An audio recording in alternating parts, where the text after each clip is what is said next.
Hello students, in today's video I am going to continue chapter number 10 that is friction. इस chapter में हमने friction की definition पढ़ ली है, kinds of force of friction भी हमने कर लिए हैं जिसमें हमने स्टैटिक फ्रिक्शन, काइनेटिक और sliding friction and rolling friction के बारे में पढ़ा था।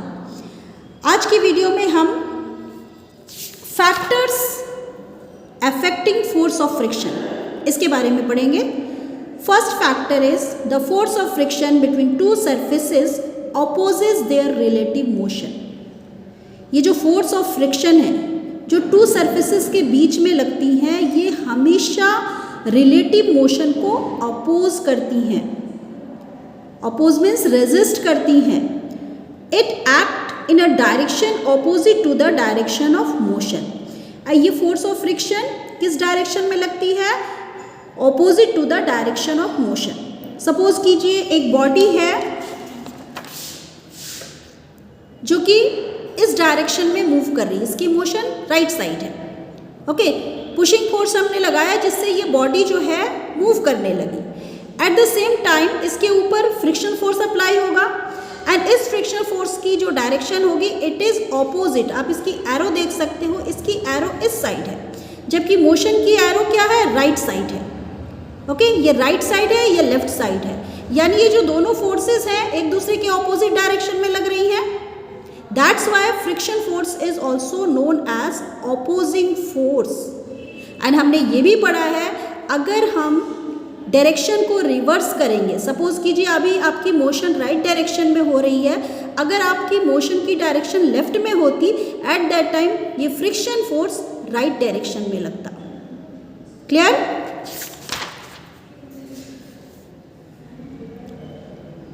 Friction force act in a direction opposite to the direction of motion. हमने अभी देखा, hence friction always opposite the motion of a body. इसलिए हम कह सकते हैं फ्रिक्शन हमेशा बॉडी की मोशन को अपोज करता है। Second is friction depends upon the nature of the surfaces in contact. Friction किस पे डिपेंड करता है? उन सर्फेसेस की नेचर पे जो एक दूसरे के कॉन्टैक्ट में है।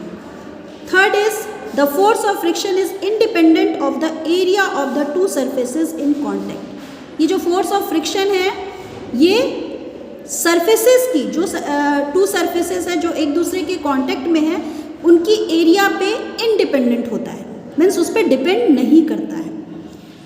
Fourth is the force of friction is the force of friction is directly proportional to the normal force.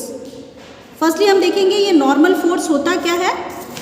Suppose कीजिए मैंने एक ब्लॉक को एक टेबल पे रखा है। ओके, इस ब्लॉक पे अपवर्ड डायरेक्शन में एक नॉर्मल फोर्स एक्ट कर रहा है, साथ ही साथ डाउनवर्ड डायरेक्शन में भी इस पर एक नॉर्मल फोर्स एक्ट कर रहा है। ये जो नॉर्मल फोर्स है देखो 90 डिग्री की एंगल पे बनी हुई है ना। तो ये जो नॉर्मल फोर्स है it is acting on the object by the table. ये जो नॉर्मल फोर्स है ये किस पे लग रही है? इस ऑब्जेक्ट पे जिसको हम ब्लॉक कह रहे हैं, इस ब्लॉक पे एक नॉर्मल फोर्स एक्ट कर रही है जो कौन लगा रहा है? टेबल लगा रही है। Means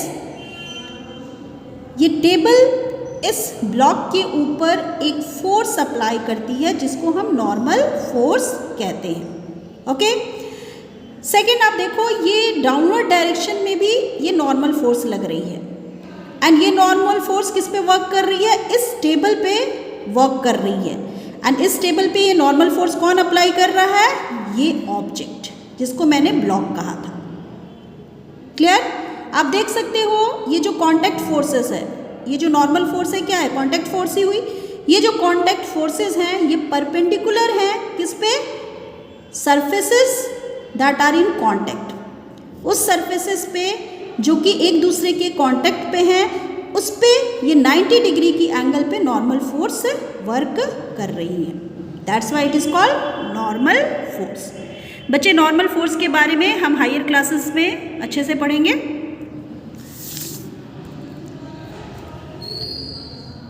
so what is written here? The force of friction is directly proportional to the normal force. यानी जितनी ज़्यादा नॉर्मल फोर्स होगी उतनी ज़्यादा फोर्स ऑफ फ्रिक्शन होगी। When a body moves over a horizontal surface, जब बॉडी किसी horizontal surface पे मूव करती है, it presses down against the surfaces with a force equal to its weight. जब बॉडी किसी हॉरिजॉन्टल सरफेस पे move कर रही है, सपोज कर लो आपकी इसी बॉडी को मैं इस तरीके से मूव कराऊं, तो ये इसके लिए हॉरिजॉन्टल सरफेस हो गई। इस हॉरिजॉन्टल सरफेस पे ये बॉडी मूव करना स्टार्ट करती है।